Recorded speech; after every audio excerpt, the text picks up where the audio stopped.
CS Kid ini bisa memainkan Diren sebagai kayak Lucky gitu loh, damage dealer. Dia dulu main Yuzong juga ya. Betul. Main Pakito, Bennett. Bisa aja gitu.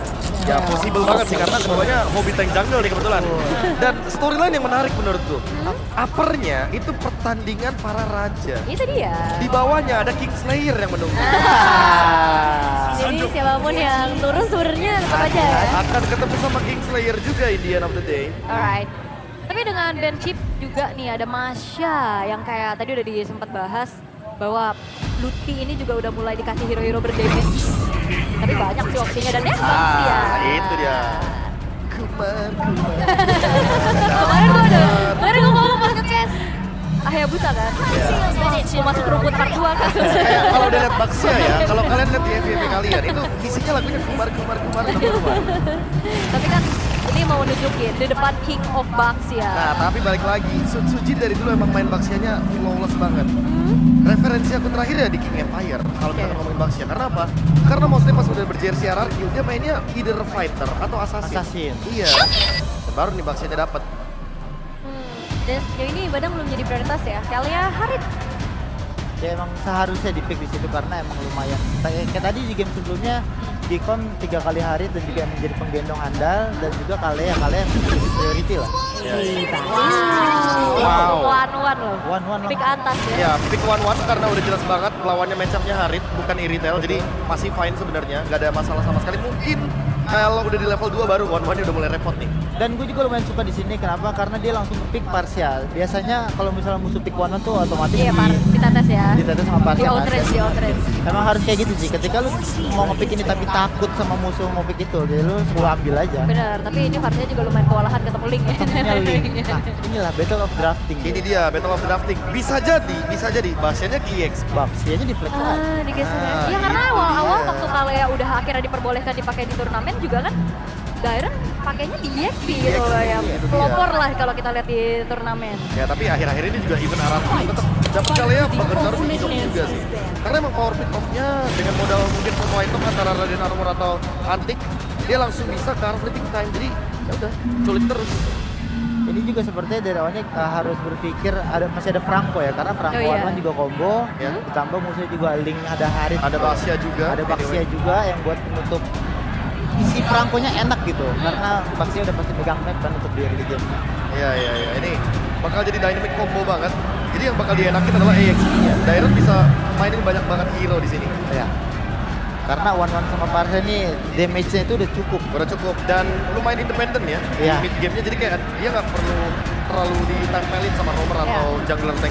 Masih banyak opsinya ya, ada Focus, ada Tontaca juga, dulu bahkan masih available juga tapi Nah itu kan. itu dia, kayaknya Onyx udah mulai menyadari bahwa aku tidak akan tergocek dengan adanya pick box ya. Itu dia.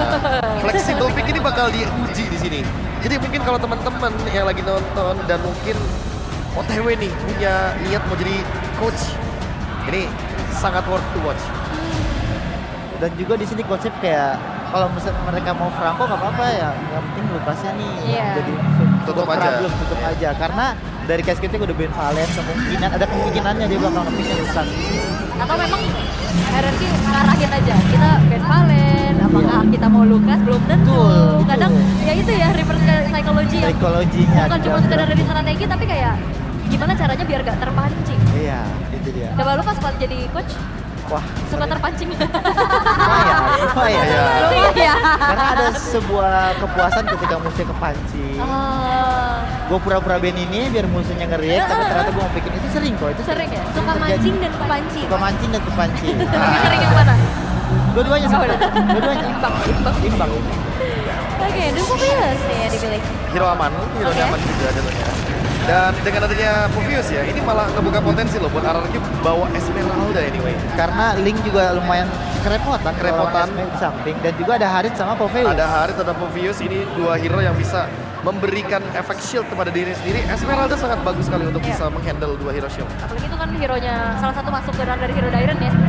Esmeralda pada saat masih di MBL season 4 juga bersama RBL. Wow. Coy, ini kayak dulu Coy. Jauhan juga ya.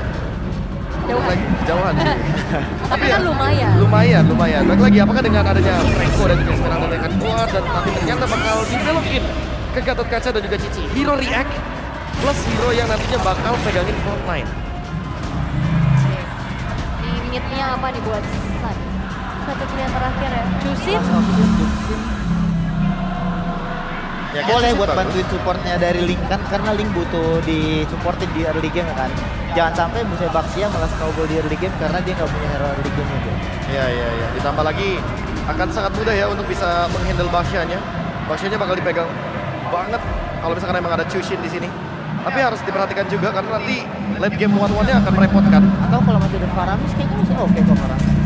Kalau Faramis ya mungkin pertimbangannya nanti jangan sampai kena tetes sama Marcia ya. Karena sekali ngumpul kena Federal Strike bakal repot.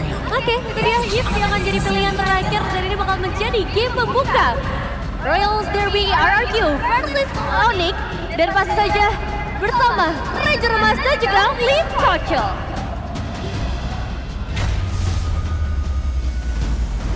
Selamat datang di Royal Derby Jakarta International Velodrome. Ada tepuk tangannya. Yes, itu dia Lee Kocho. Itu dia ramai sekali ya full house di malam ini karena apa tahu Ji? Karena satu tim akan mendapatkan tiket untuk MSC. IWC from Indonesia goes to Riyadh. Siapakah yang akan mendapatkan tiket pertama menuju MSC? Tanpa berlama-lama kita menuju ke Land of Down. Penentuan ya dari kedua tim yang sudah digadang-gadang menjadi dua tim terbaik di Indonesia. Tapi suka nggak suka, satu harus mendapatkan tiket terlebih dahulu dan satunya harus turun dulu. Tapi Lim, ini kalau bisa kita bilang draft yang cukup komplit. Kalau gue bisa bilang early game mereka punya, late game bahkan high ground dan bahkan keyboard di depan sana bahkan coba dipaksa. Jangan terlalu memaksa. Memilih untuk mendapatkan satu invite jungle untuk Sojin dibanding satu point kill. Tapi ini Assassin versus Jungle Tank Ji, yang udah yang sering kita lihat selalu Assassin turun banget pasti dari awal untuk powernya untuk tank. Oh, Saveru. Tapi jangan lupakan, ini Kairi. Jangan lupakan, ini Kairi. Best jungle in the world. Oke. Dari emblem terlihat ya perbedaannya karena emblem tank pasti untuk jungle tank. Sementara dari kedua gold lane nih, yang satu menggunakan Ember Magnet dan ya seperti biasa pull yourself together untuk Toy. Oke, dengan retribution yang on point dari seorang Kairi. Tapi kalau ngomongin dari rotasi yang dimiliki, kita melihat Onyx punya power akan rotasi tersebut. Dan sedangkan dari RRQ, mereka meng-catch up rotasi tersebut dengan adanya Pasha as a mid laner. Ya, rotasi cepat ya. Wings by wings. Bisa memotong travel time lagi. Entah ke top lane, bottom lane, harusnya dipegang. Dan siapapun yang pegang River, ini bakal menjadi keuntungan. Tapi jujur aja gue suka banget dengan adanya Pasha ketika di-pick bersama dengan adanya One. Karena ini lumayan cukup meredahkan para pasukan dari tim Onyx. Ternyata di depan sana akan ada first spot. Flicker for defensif, bahkan Kairi langsung melakukan respon untuk melakukan covering up terhadap seorang Keyboy. Iya, flickernya kebuang, tapi ya seenggaknya nggak ada first blood juga yang didapatkan nih. Dari segi item, ada Molten Essence juga. Flicker, Ludwig. Oh, Ludwig dipaksa untuk flicker, tapi untuk head to head ini agak cukup berat teman Ophius dengan sosok Dairen. Ini Iya. head to head berat banget di laning, tapi di team fight jujur Ophius dari Ludwig dia punya kuasa. Ya jelas, karena ada efek sisi tambahan, dia punya shield juga. Tapi tetap pertama, free untuk RRQ.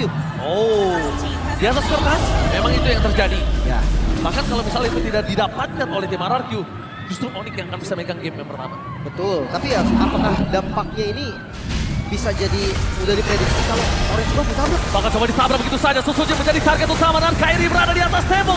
Menuju ke target pelanggan tapi langsung dengan ada table soft lane. Belum bisa menumbangkan Susujin, mencoba untuk kabur. Tidak ada following up dari mid laner mereka. Tepatkan 2 poin kill akan didapatkan para pasukan dari tim RRQ. Mereka belum ada pertukaran satu hit terakhir, bahkan sang flicker mau defensif dan itu menjadi target dari sosok seorang Kairi. Karena dia bisa diberikan, jangan lupakan Kairi nggak ada table soft lane, nggak ada jalan untuk kabur. No mid laner damage. Mereka tidak bisa melakukan eksekusi di depan sana. Terlihat jelas ya, untuk punishment yang berani sekali dilakukan oleh Onyx. Mereka sadar damage mereka sudah cukup. Revitalize tadi yang dibuka oleh Hidok, ternyata nggak bisa nyelamatin posisi dari Sutsujin juga. Orange Buff memang tercuri, tapi point kill yang didapatkan oleh Onyx ini bisa nge-boosting gold mereka. Dan oke, Talon Prediction. RRQ 4. Dan Onyx hanya 2 suara aja dari kedua lini. Oh, Kairi! Bahkan Kairi! Takes dan Riz berhasil pertukaran dengan cukup mahal kali ini. Kenapa aku bilang mahal? Karena mereka para pembuffnya akan muncul. Apakah akan ada invasi sekarang?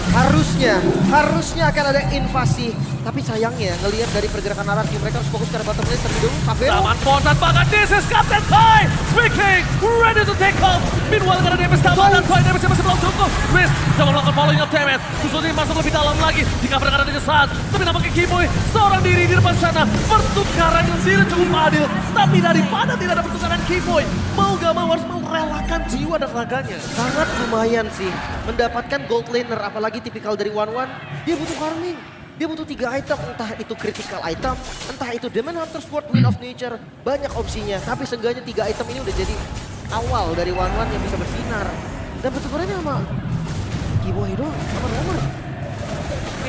Tapi kalau ngomongin ke arah Kimoy, dari tadi dia bener-bener kasih badannya dia. Dan Sutsujin dengan 1 patrol tambahan kembali membuat Toy yang tadinya under di balik posisi Savero ini udah punya kuasa lagi. Tapi Lim, harus ada catatan. Tidak ada power selama early game berjalan untuk seorang Toy. Jelas. Gak ada. Bahkan tadi terbuka pun dari weakness point tetap gak bisa nge-deal damage yang maksimal. Ya itu alasan yang paling jelas lah kenapa One ini butuh 3 item seperti yang gue bilang. Dan gue mempertanyakan juga nih, ketika nanti udah masuk di menit 5 mungkin Farlane yang udah dipegang oleh Link, akankah Cici doang nih yang nge-match up atau 3-2 juga masih bisa Kimoy? Oke, langsung ada Tsunami Slam tapi Purify Gaming saya jadi for this time dan battle nih. Savero dia punya kuasa dari damage yang cukup besar. Dengan damage walaupun belum ada satu item tapi nampaknya Sas bisa terperangkap. Belikan for defensive tapi ditutup oleh Lutfi. Perjalanan yang sangat baik dan Troy melakukan cover membuat para pemain dari tim Onyx memilih untuk mundur dan Lutfi Sans harus berterima kasih karena Lutfi. Iya, backup yang cukup cepat ya dilakukan tadi. Dan jangan lupa untuk Pitman ini pertarungan long range damage. Oke, kalau mereka tidak melakukan cover dengan adanya Riz lagi, ini akan menjadi kasus yang berbeda. Dan lihat, dengan Riz tidak ada final extract, disengage adalah sebuah jawaban. Jangan sampai terlalu dalam juga ya. RRQ mereka memegang temponya, mereka pegang kendalinya. Mungkin tunggu main minim nih. 3 berbanding 2. Sangat-sangat minim untuk di menit kedua. Tidak bisa dipungkiri, Lutfi harus turun gunung untuk tim fight. Karena ngomongin laning, dia tidak akan menang melawan Cici untuk sampai saat ini. Dan lihat apa taruh Guardian! Menuju ke arah sosok seorang Sas. Hilang dan sudah tidak bisa menghentikan pergerakan dari seorang Riz. Tapi Savero is coming. Membuat para pasukan dari tim Onyx mencoba untuk memukul mundur seorang RRQ. Akhirnya mereka dipukul mundur. Tim RRQ tak kuasa masuk lebih dalam. Tapi ternyata dengan distraction yang dilakukan dari mid lane, Toy mendapatkan hadiah yang sangat besar. Ya, turret berhasil dihancurkan. Windtalker ternyata item keduanya. Tambah attack speed lagi. Ada mobilitas yang lebih cepat lagi. Dan bermodalkan informasi, tidak ada flicker untuk Sans. Idok gak ragu sama sekali untuk gas turret. Di dalam Lim. Gak ragu sama sekali dia, Ji. Itu kalkulat yang cukup sulit sih menurut gua. Tapi lihat di depan sana Toy mencoba dipaksa oleh seorang Keyboy. Tidak mau terlalu terburu-buru dengan ada Nito Flower. Fokus menuju ke arah Turtle. Apakah perfect untuk para pasukan dari Game RRQ? Kairi menjadi target utama. Tapi dipukul mundur. Dan The Power of Retribution di tangan Sosoge. Kairi gagal untuk steal Turtle. Memilih untuk mundur. Jawaban yang paling tepat dari Avatar Guardian. Nothing. Dengan seorang enemy. Satu tsunami membawa hidup masuk ke dalam turret membuat para pasukan tim RRQ bebas untuk tim fight. Dan Ito berhasil menukarkan nyawanya. Tapi Savero gak ada jalan untuk pulang. Para pasukan dari tim Onyx setidaknya mereka menukar dengan point kill. Walaupun itu tidak worth it. 1 ditukar 1. Tapi ini sangat-sangat worth it untuk RRQ. Perfect Turtle. Ini gak bisa dihindari lagi. Lihat goldnya. 2000 gold. Belum lagi kalau kita bahas soal different dari experience-nya. Ini benar-benar kerasa banget dan hati-hati. Link memanglah tipikal late game. Tapi kalau nggak dikasih late game itu yang bakal jadi tanda tanya. Level 10 berbanding dengan level 11. Ini Sutsujin jungle tank yang berbeda. Nggak ketinggalan level. Dia unggul bahkan dari levelnya. Tapi kita mungkin bisa bahas keseluruhannya nanti ketika udah masuk di menit 10 atau di lord pertama. Ini yang baru jadi gap antara kedua jungle-nya. Tapi dibalik itu semua, ini sepertinya Toy mereka langsung responsif. Bisa jadi masuk ke Wind of Nature sih. Bisa jadi. Ya respect ya, respect terhadap Link dari Kairi. Mungkin kalau misalkan memang take damage aja di Hunter Sword bisa sih. Iya, Karena dia win of interest untuk dari tapi gak selamat dari Savero. Betul. Tapi kondisi kali ini Idok menutup jalan para pasukan dan Kebo Onyx berikan for defensive stand. Walaupun terkena curtain calls, tapi dengan datangnya sosok seorang Spy membuat para pasukan dari tim Onyx mereka kehilangan seorang Keyboy. Tak ada following up damage. Dan ternyata dengan tim fight yang cukup besar, Savero mencoba untuk memanfaatkan waktu di Earth Conflict. Setidaknya at least inner turret yang dilakukan oleh Savero ini didapatkan dilenyapkan karena pertukaran yang gak adil. Jujur, kalau player dengan adanya Link, mid laner outer turret yang terbuka itu udah jadi lampu kuning. Benar-benar akan susah ya untuk nge-secure buff sendiri. Dan banyak banget nih halang rintang yang bisa dilakukan juga. RRQ, mereka memimpin dengan cukup pasti. Apalagi kalau melihat dari teman-teman Onyx, mereka untuk defensifnya memang ada sans.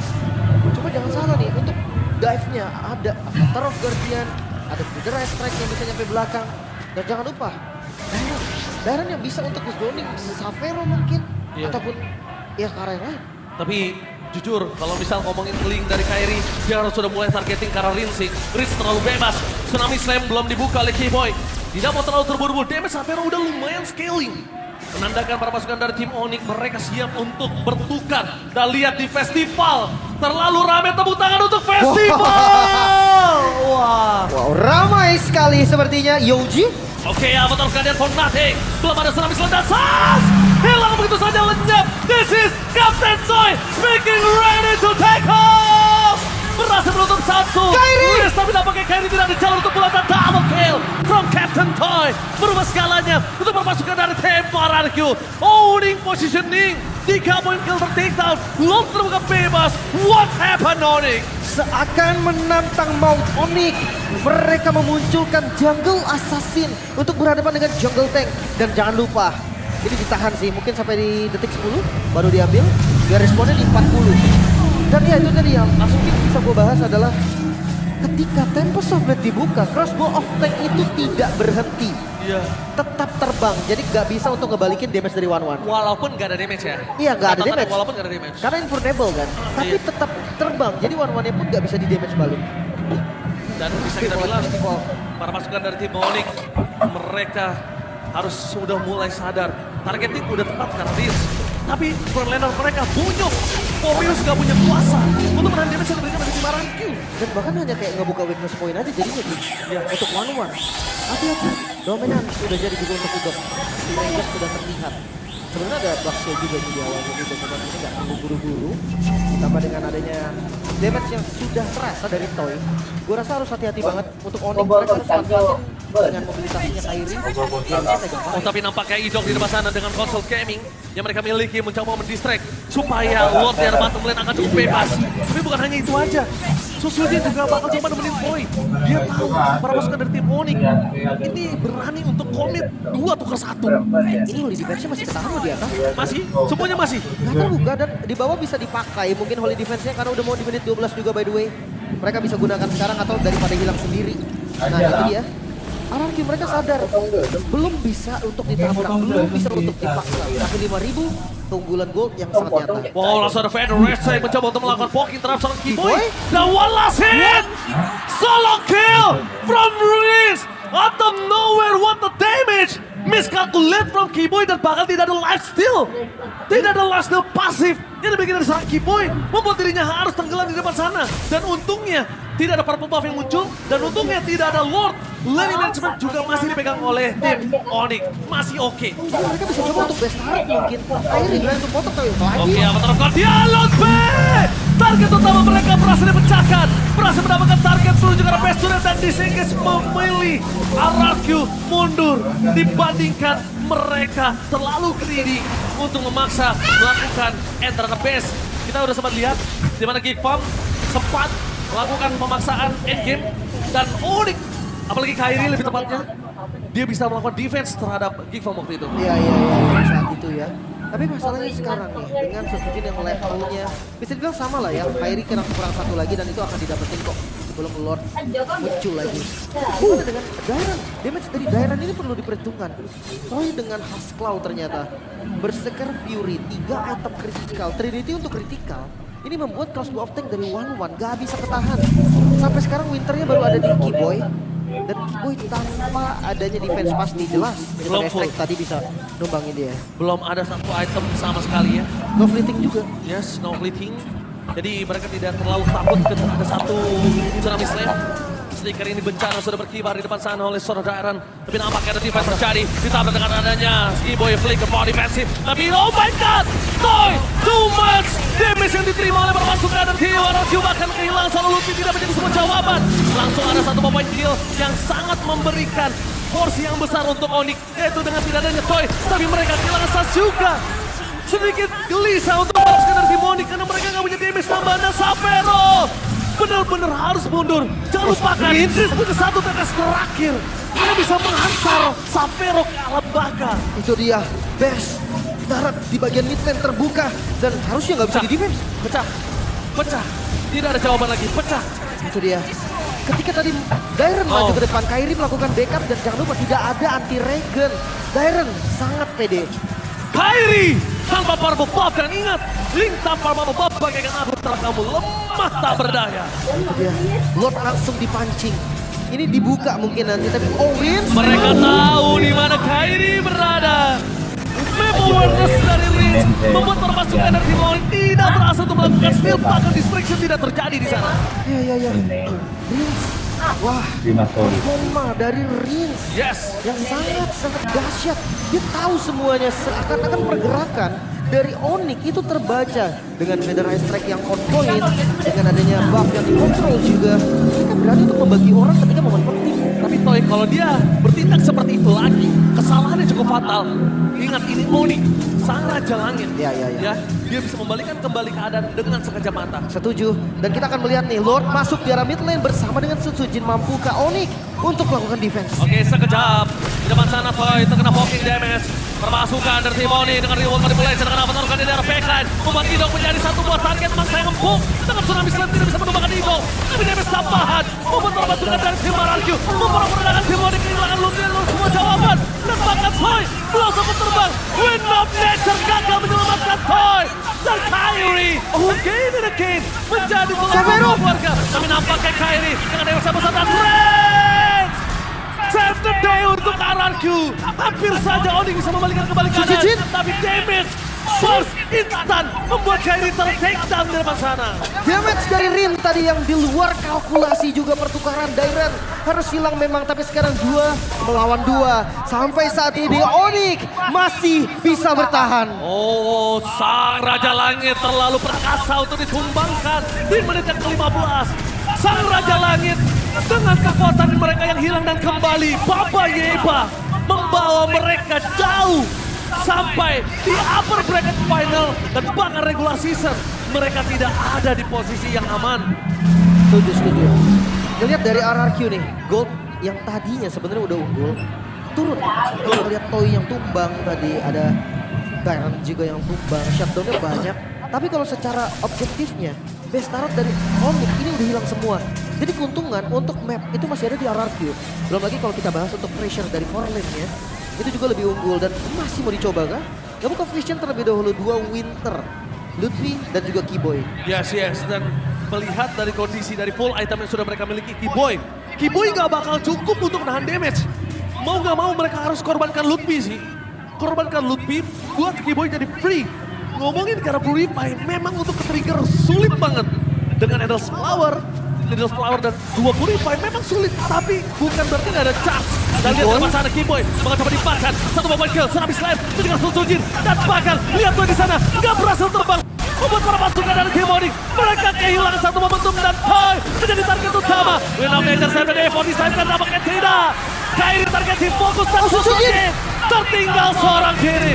Tim Onyx berhasil bangkit. Dan ini dia satu permainan yang benar-benar bisa merubah gameplay RRQ ketika targeting utama mereka ke arah Toy. Di momen Lord muncul, Onyx hanya kehilangan Kiboy sementara. RRQ kehilangan 3 member penting, Idok, Sutsujin, 2 frontliner. Ini sangat-sangat mahal dan Onyx dia nggak akan membuang waktu untuk setup. Oh, langsung ada Feather Ice Strike memukul mundur dari Sans. Tapi Kairi jangan lupakan, dia tidak memiliki Tempest of Light. Sapero mau tidak mau menunjukkan taringnya. Dan Onyx berhasil mendapatkan Lord mereka di menit yang ke-17. Iya, Lord tiba-tiba didapatkan. Onyx mereka ada di posisi yang sulit sebelumnya. Dengan Lord yang muncul, dengan adanya gold yang berbeda, mereka tarik semuanya. Bisa kita lihat dari replaynya juga nih. Dengan pengejaran cara Keyboy, terlalu banyak source yang terbuang. Toy posisinya terekspos lagi. Ya itu dia, Kairi. Assassin yang akan bisa mengejar Tempest of Blade butuh satu Divine Sword aja, itu udah cukup. Sementara Sutsujin pun di sisi lain dia nutupin semua fallout damage-nya tumbang juga. Sans yang membuat Toy nggak punya ruang untuk terbang sama sekali. Sebenarnya tadi kita lihat udah ada satu weakness point yang terbuka. Tapi karena out of range, mereka tidak bisa berhasil terbang. Kapten Toy akhirnya tumbang. Mendarat tidak sempurna. Tapi kalau kita bahas Cyclone Defense, Ararki lumayan kuat. Yes. Ada Wither Extract juga. Dan jangan lupa minion yang udah jadi super minion untuk Ararki itu lebih kuat loh. Daripada minion yang super juga tapi diproduksi oleh Lord. Itu kan kalah. Yes. Tapi para pasukan dari tim Onyx mereka memaksa untuk membongkar turret yang dimiliki dari tim Ararki. Tsunami Slam Fnatic membuat para pasukan dari tim Onyx mereka sudah mendapatkan informasi kalau tidak ada Purify untuk Rinse. Itu dia. Lord masih berjalan, Lord masih ada di top lane. Berkumpul pastinya dari Onyx. Mungkin ini bukan tentang Savero lagi, tapi Sans. Betul. Yang punya Wishing Lantern buat Setuju makan ke depannya. Karena Sans dari tadi yang menutup jalannya Toy. Toy nggak boleh lagi ngebuka visionnya. Para pasukan dari tim Onyx. Lihat mereka di depan sana. Ada para pasukan dari tim Ararki yang terlihat akan coba diskomit kah? Apakah tidak terlalu terburu-buru dan damage tidak bisa dibendung. Terlalu besar damage dari Reson Luffy. Dan kayak di depan sana. Oh my god, jatuh! Di depan sana! Toy masih bisa ditanggulangi dan hampir ter-wipe out. One last escape. Ini bencana. What the